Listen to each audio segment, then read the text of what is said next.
showing these empty squares on the wall with just a simple title saying what are these spaces, then it raises the question immediately, where are these bodies? Even if you haven't seen a real execution square, then even you as a viewer that, for instance, you haven't been into Syria, you haven't seen or witnessed this kind of event, then you start to imagine and ask yourself, where are the bodies? They are there. Invisible bodies, they become very physical, and you forget the surrounding of the square. You just start to looking at these hanged bodies. Where are they?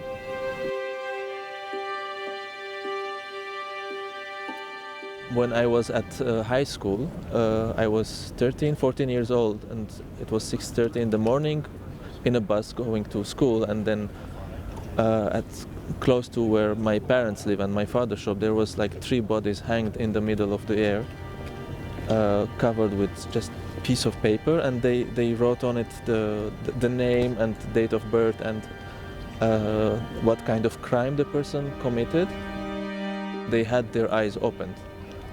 So this is the image that I couldn't forget. They were all photographed at 4:30 in the morning. And this is the actual time where they execute people. So they install and they hang and they leave it for until 10 in the morning so everybody can see it. So I had difficulties only when I was taking these pictures because I had this big camera, and 4:30 in the morning there is no one in the street, and I was very fortunate. Wherever there was a square I wanted to photograph, there was either a police station or a security service station or I don't know, ministry, or so every time I went, I took pictures, somebody came and asked me questions, what are you doing and why?